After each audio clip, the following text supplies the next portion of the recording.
Redistricting efforts continue across the country. Where will the Chicago Bears end up? Questions about transparency around a Wisconsin state agency, America's Talking, and Illinois' Millionaires Tax. This is the Center Square Daily for Wednesday, April 22nd, 2026. I'm your host, Greg Bishop. Virginia voters approved a constitutional amendment Tuesday that would reshape the state's representation in the U.S. House and majority control coming out of the 2026 midterms. Voters were asked to decide yes or no on a measure allowing the General Assembly to temporarily redraw congressional districts before the next census. According to campaign finance records, a combined $111 million was spent on the amendment, including more than $22 million in opposition. Unofficial totals from Tuesday's election have the vote at 50.3% in favor and 49.7% opposed. Now, the outcome, if able to survive the Virginia Supreme Court, it flipped the projected net gains and losses of the two major parties in the nationwide map redrawing tussle, with Democrats going from down 3 to up 1. Briefs in litigation are due to the Virginia Supreme Court Thursday. New maps are in play across the country for the 2026 midterm elections in California, Missouri, North Carolina, Ohio, and Texas. And lawsuits also led to changes in Utah and ongoing litigation in Georgia, Louisiana, and New York. Now, in addition to these states, Florida next week begins a special session on redistricting. Neighboring Maryland's bid died last week. And while Illinois is not looking to change maps ahead of the 2026 election this November, there is a push to change the way legislation and representative districts are drawn in the state every 10 years following that decennial census. Now, Illinois House Joint Resolution Constitutional Amendment 28 was filed by Illinois House Speaker Emanuel Chris Welch. In the state of Illinois, Democrats have control of the House and the Senate with supermajorities. They've drawn maps in favor of Democrats, and those maps have gotten F grades from civic watchdog groups. But Welch defended this proposal he says will help strengthen voter rights in the state of Illinois. Here in Illinois, we refuse to go back, regardless of which party controls the majority of our state legislature. Put simply, House Joint Resolution Constitutional Amendment 28 ensures that no citizen on account of race is denied the opportunity to elect the representatives of their choosing and takes steps to ensure Illinois voices are not silenced, no matter what happens in Washington. According to the filing, the priorities in order are for all districts to have near equal populations, to provide equal opportunity for all citizens regardless of race, the creation of districts with racial minority influence, and for district borders to be unbroken and compact. Now, Republican State Representative Ryan Spain, he said Democrats proposed the measure in direct response to a lawsuit over the current district map that Republicans lost last year. He was also critical that the proposed amendment for voters to decide has nothing to do with creating an independent redistricting commission to draw new legislative maps. If the need to protect our democracy is so important, if we need to empower the voice of voters, why aren't we moving forward a fair redistricting independent commission like the one that you have supported before?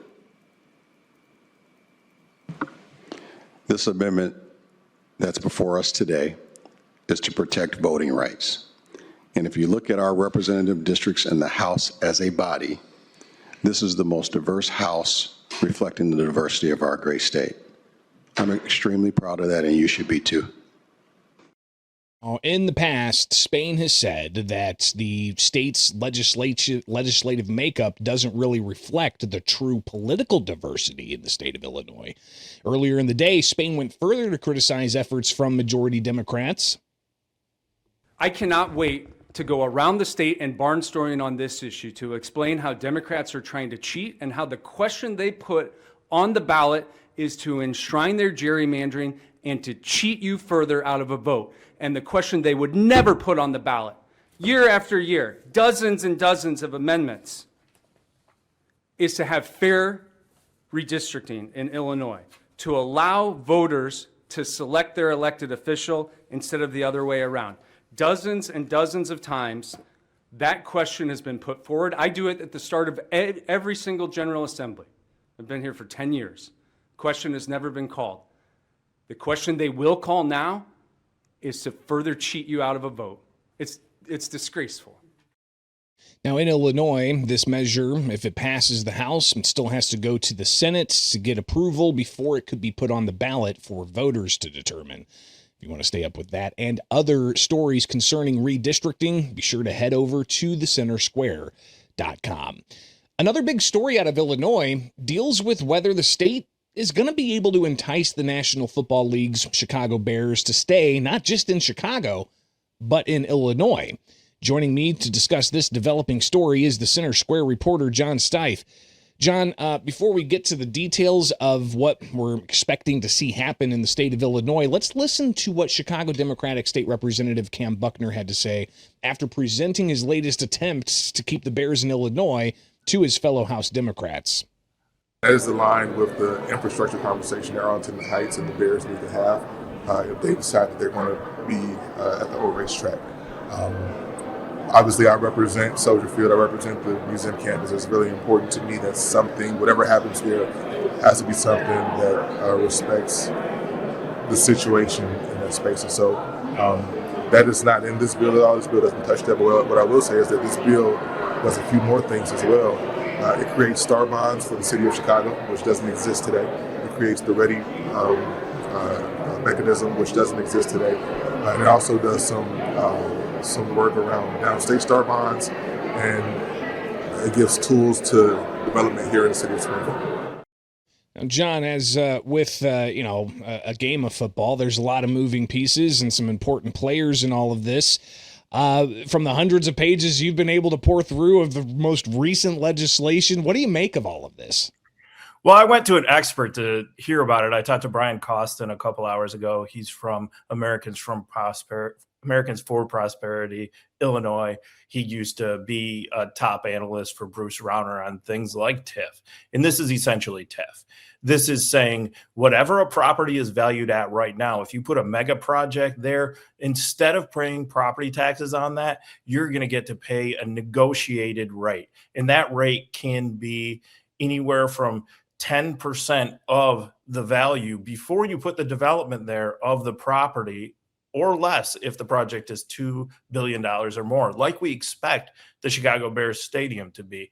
The deal with this bill is that there's so many questions right now about the details of it. The Chicago Bears project is obviously the reason for the timing of the bill. It's why there's a push right now, but it applies to so many other projects across the state, including the rail project, the $20 billion rail project in Chicago that would be right across the street from Soldier Field and where it's at right now. The lawmakers are trying to get the Bears to commit to stay here. That's certain. But the question is, how much are they willing to give up to do that? Right now, the estimates are $343 million a year in property taxes that they would get otherwise is what the break that they're giving to the Chicago Bears. And the big question mark is, who makes up for the rest of that? Well, the way it's written right now, that could be taxpayers in the surrounding area of that project in Arlington Heights.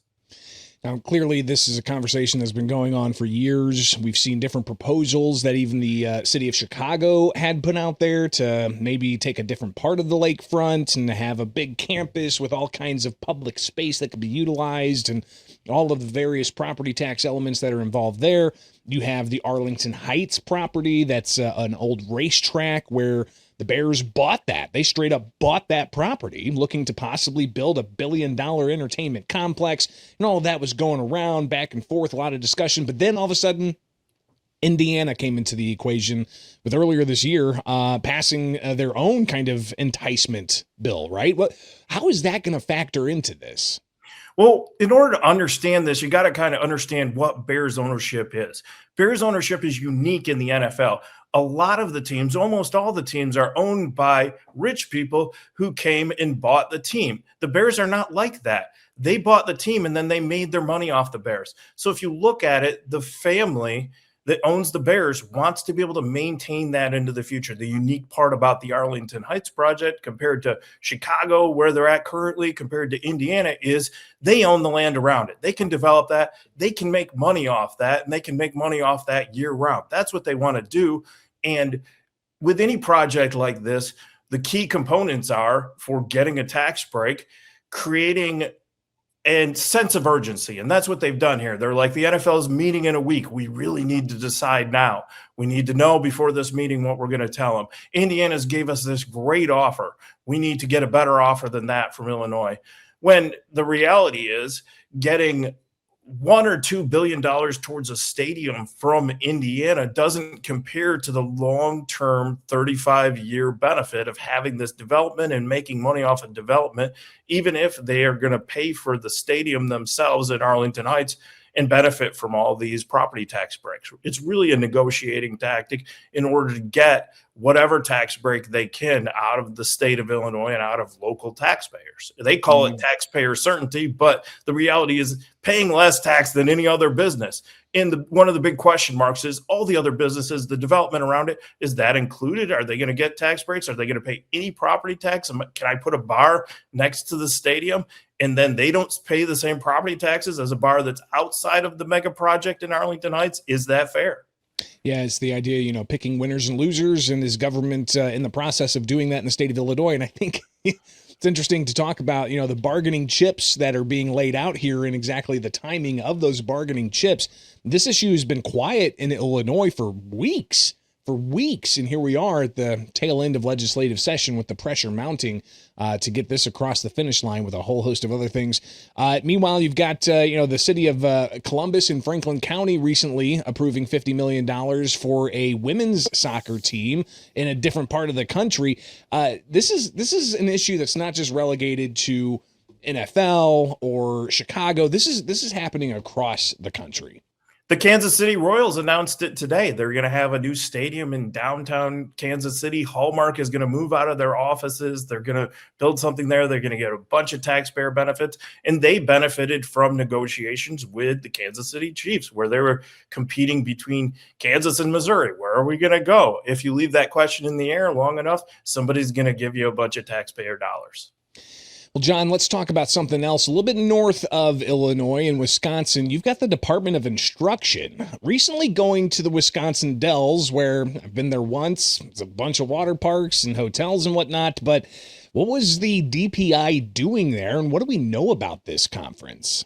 Well, this all came out of the standards changing for schools and how they're measured in 2024. So there was a lot of questions. How did these standards change? And they didn't go up.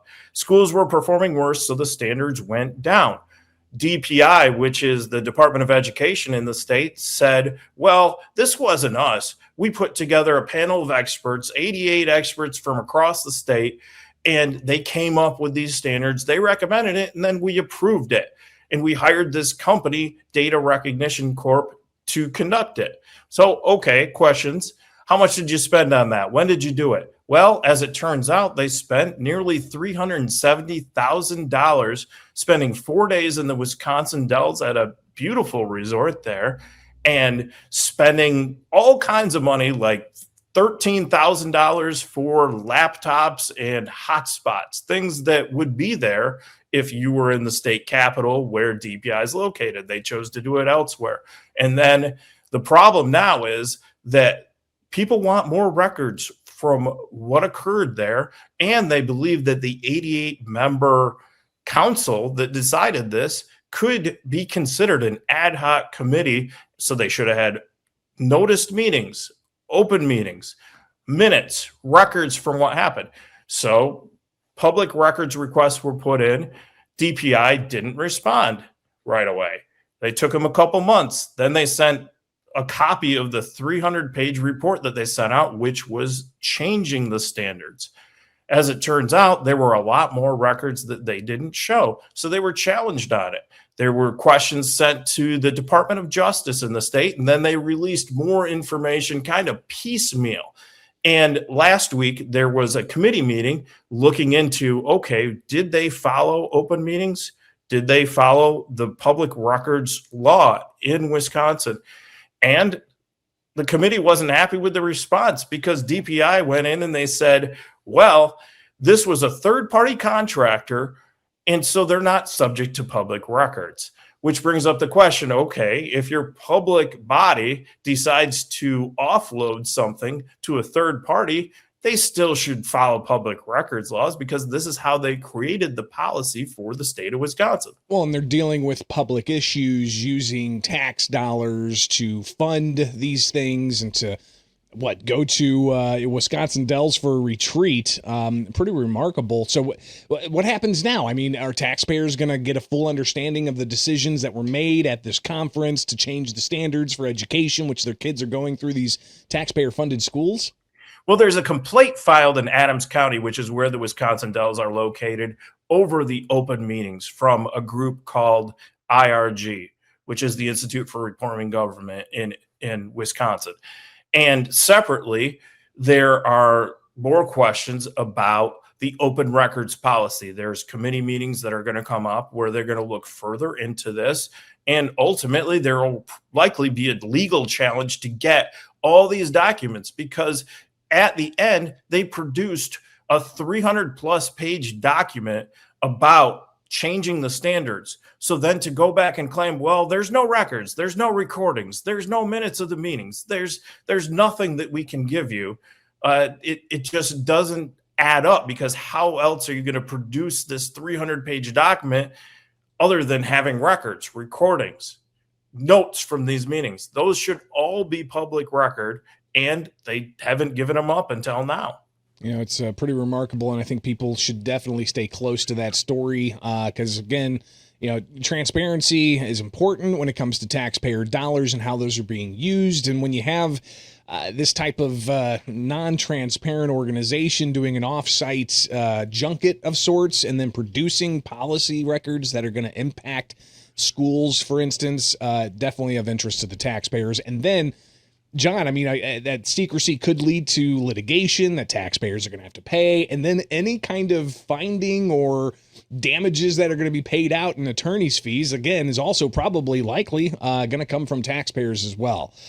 So people definitely need to stay close to this story and more. Appreciate you, John, being here for these. And you can find his work at thecentersquare.com. Now it's time for America's Talking with headlines from across the country that you can find in your inbox with the Center Square newsletter free at thecentersquare.com. The conflict between Iran and the United States and Israel creating the worst energy crisis ever faced in the world, according to the head of the International Energy Agency. The military conflict effectively halting ship traffic through the Strait of Hormuz, the transit route of 20% of global oil and liquefied natural gas supplies in 2025. The Center Square energy industry reporter Alton Wallace reports the IEA chief says that Iran's attacks on nations around the Persian Gulf have damaged 84 facilities and resulted in suspension of 13 million barrels of crude production each day. Restoring production to levels before the February 28th military strikes could take more than 2 years. This follows years of energy instability caused by Russia's invasion of Ukraine, the conflict beginning in 2022 that effectively cut Russia's pipeline gas to Europe by 90%. In the U.S., gas at the pump down from last week, but still nearly $1 more per gallon from last year, according to AAA. A proposed constitutional amendment on the May ballot would liquidate 3 protected education funds to help finance permanent raises for Louisiana teachers and school support staff by paying down retirement debt.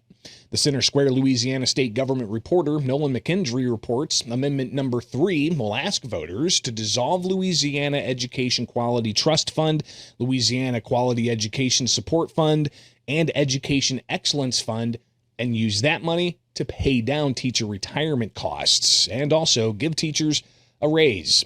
Teachers would receive a permanent $2,200 raise under the amendment because they already receive a $2,000 annual stipend. The net increase for many teachers would be about $250. Putting the raise into the Constitution would make it permanent rather than temporary. Voters rejected a similar proposal in March of 2025 with Amendment 2, which was a sweeping tax and fiscal rewrite that also included permanent pay raises for school personnel. This year's proposal is a little bit more narrow. The Tennessee House of Representatives approved a bill Tuesday that protects students from discipline if they use social titles that don't match a teacher's biological sex. The Center Square Associate Editor Kim Jarrett reports Senate Bill 1665 in Tennessee also covers teachers, state employees, and state contractors. Republican State Representative Aaron Mayberry told the Center Square he introduced the bill after questions from constituents and his own 14-year-old daughter. Mayberry said a female teacher in Richview Middle School in Clarksville requested that the classroom being taught to use MX, a gender-neutral courtesy title, typically adopted by people identifying as non-binary. Mayberry said that he also heard that a male teacher at Kenwood High School identified as a female told students to start using Mrs. Knoxville Democrats state lawmaker Gloria Johnson called the bill bigoted and mean-spirited.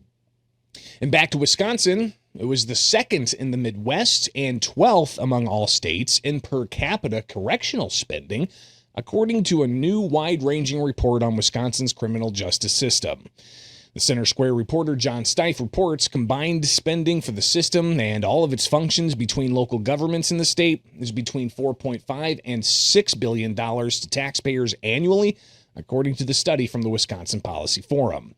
Law enforcement spending of $328 per resident in this local level was slightly below the national average, but state spending on law enforcement was the lowest of any state in the country at just $8 per resident, according to the report. The next lowest spending state was Florida with $32 per resident, while the average in the country was about $60 per resident. There were 22,801 adults in state prisons in 2024, exceeding the 17,648 capacity in Wisconsin that the facilities were designed to house. And that's just some of what America's talking about. Get these stories in the description below. Get other stories by signing up for the newsletter at thecentersquare.com. We'll be right back.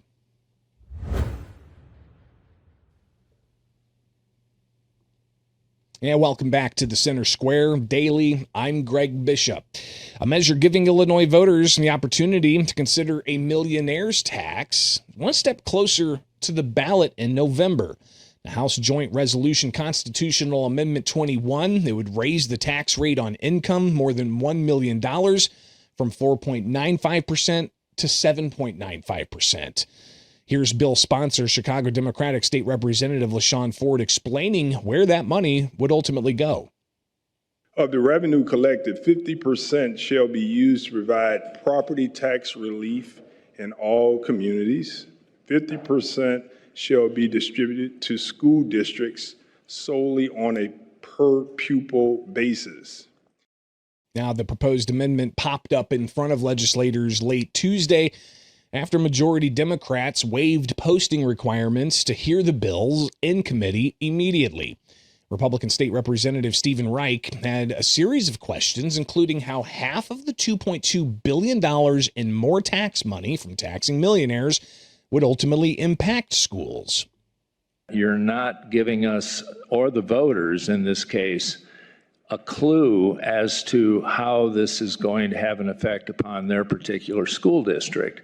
And another question is this going to apply to charter schools? Is this going to apply to private schools, or is this only public schools? Well, we really can't get there until we adopt the amendment, and then we could work on implementation. That's what the constitutional amendment will allow.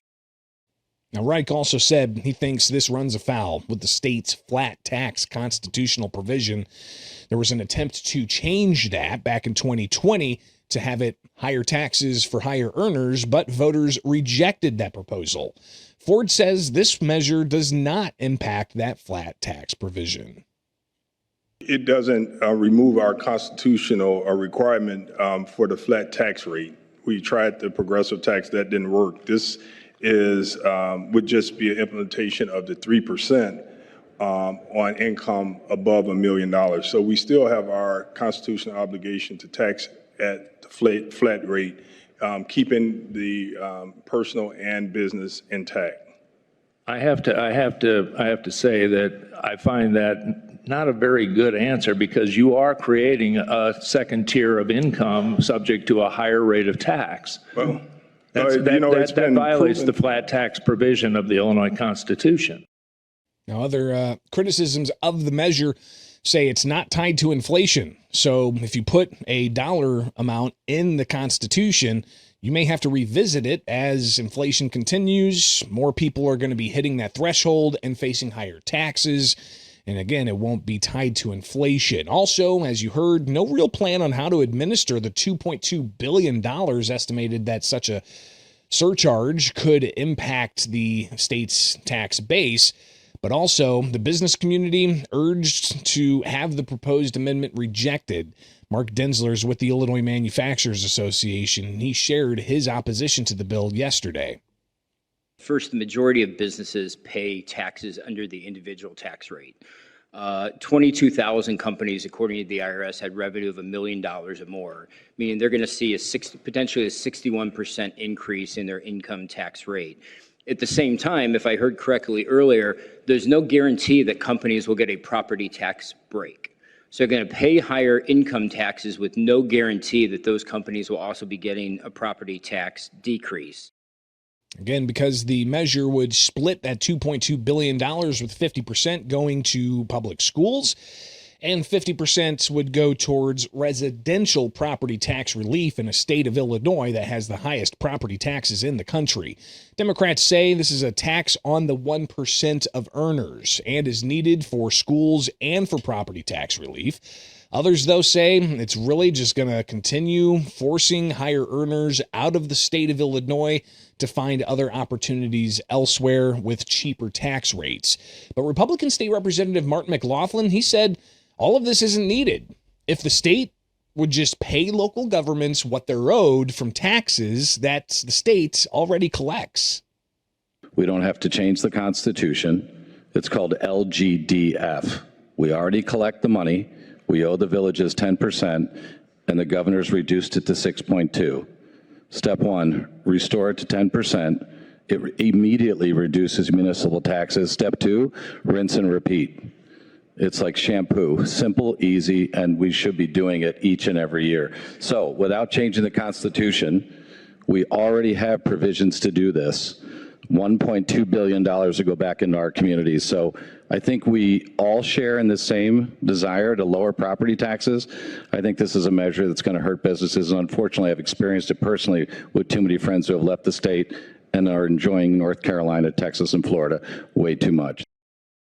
Now, the measure is expected to be on the House floor as early as today. Just getting a note from Jim Talamonte, our reporter in Illinois, saying, yes, indeed, it's being brought up on the House floor. Passes there, goes to the Senate, and if approved by the Senate by May 3rd, it would then appear on the ballot for voters this November.